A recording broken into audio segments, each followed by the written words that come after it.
melalui Undang-Undang Cipta Kerja ini jutaan pekerja dapat memperbaiki kehidupannya dan juga penghidupan bagi keluarga mereka. Karena faktanya upah minimum regional UMR tetap ada. Hak cuti tetap ada dan dijamin. Kemudian apakah perusahaan bisa mem-PHK kapanpun secara sepihak? Ini juga tidak benar. Yang benar, perusahaan tidak bisa mem-PHK secara sepihak. Pancasila itu jiwa dan raga kita, ada di aliran darah dan detak jantung kita, berkat keutuhan bangsa dan negara. Saya Jokowi, saya Indonesia, saya Pancasila. Tolong jangan lupa subscribe channel Beres dan klik tanda loncengnya. Terima kasih. Assalamualaikum warahmatullahi wabarakatuh. Bapak Ibu, saudara-saudara sebangsa setanah air, pagi tadi saya telah memimpin rapat terbatas secara virtual tentang Undang-Undang Cipta Kerja bersama jajaran pemerintah dan para gubernur. Dalam undang-undang tersebut terdapat 11 klaster yang secara umum bertujuan untuk melakukan reformasi struktural dan mempercepat transformasi ekonomi. Adapun klaster tersebut adalah urusan penyederhanaan perizinan, urusan persyaratan investasi, urusan ketenaga kerjaan, urusan pengadaan lahan, urusan kemudahan berusaha, urusan dukungan riset dan inovasi, urusan administrasi pemerintahan, urusan pengenaan sanksi, urusan kemudahan pemberdayaan dan perlindungan UMKM, urusan investasi dan proyek pemerintah, serta urusan kawasan ekonomi. Dalam rapat terbatas tersebut, saya tegaskan mengapa kita membutuhkan Undang-Undang Cipta Kerja. Pertama, setiap tahun ada sekitar 2,9 juta penduduk usia kerja baru, anak muda yang masuk ke pasar kerja, sehingga kebutuhan atas lapangan kerja baru sangat-sangat mendesak. Apalagi di tengah pandemi, terdapat kurang lebih 6,9 juta pengangguran dan 3,5 juta pekerja terdampak pandemi COVID-19.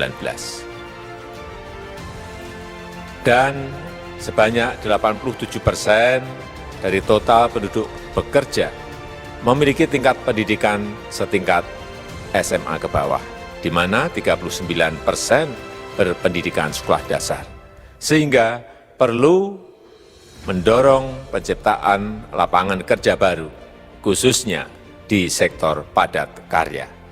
Jadi, Undang-Undang Cipta Kerja bertujuan untuk menyediakan lapangan kerja sebanyak-banyaknya bagi para pencari kerja serta para pengangguran. Kedua, dengan Undang-Undang Cipta Kerja akan memudahkan masyarakat, khususnya usaha mikro kecil, untuk membuka usaha baru. Regulasi yang tumpang tindih dan prosedur yang rumit dipangkas. Perizinan usaha untuk usaha mikro kecil UMK tidak diperlukan lagi, hanya pendaftaran saja. Sangat simpel. Pembentukan PT atau perseroan terbatas juga dipermudah. Tidak ada lagi pembatasan modal minimum. Pembentukan koperasi juga dipermudah. Jumlahnya hanya 9 orang saja. Koperasi sudah bisa dibentuk. Kita harapkan akan semakin banyak koperasi-koperasi di tanah air. UMK, usaha mikro kecil yang bergerak di sektor makanan dan minuman. Sertifikasi halalnya dibiayai pemerintah, artinya gratis. Izin kapal nelayan penangkap ikan misalnya, hanya ke unit kerja Kementerian KKP saja. Kalau sebelumnya harus mengajukan ke Kementerian KKP, Kementerian Perhubungan, dan instansi-instansi yang lain. Sekarang ini cukup dari unit di Kementerian KKP saja. Ketiga, Undang-Undang Cipta Kerja ini akan mendukung upaya pencegahan dan pemberantasan korupsi. Ini jelas karena dengan menyederhanakan, dengan memotong, dengan mengintegrasikan ke dalam sistem perizinan secara elektronik, maka pungutan liar, pungli dapat dihilangkan. Namun, saya melihat adanya unjuk rasa penolakan Undang-Undang Cipta Kerja yang pada dasarnya dilatar belakangi oleh disinformasi mengenai substansi dari undang-undang ini dan hoax di media sosial. Saya ambil contoh, ada informasi yang menyebut tentang penghapusan UMP, upah minimum provinsi, UMK, upah minimum kota kabupaten, UMSP, upah minimum sektoral provinsi. Hal ini tidak benar, karena faktanya upah minimum regional, UMR, tetap ada. Ada juga yang menyebutkan bahwa upah minimum dihitung per jam. Ini juga tidak benar. Tidak ada perubahan dengan sistem yang sekarang. Upah bisa dihitung berdasarkan waktu dan berdasarkan hasil. Kemudian adanya kabar yang menyebutkan bahwa semua cuti sakit, cuti kawinan, cuti khitanan, cuti baptis, cuti kematian, cuti melahirkan, dihapuskan. Dan tidak ada kompensasinya. Saya tegaskan juga ini tidak benar. Hak cuti tetap ada dan dijamin. Kemudian apakah perusahaan bisa mem-PHK kapanpun secara sepihak? Ini juga tidak benar.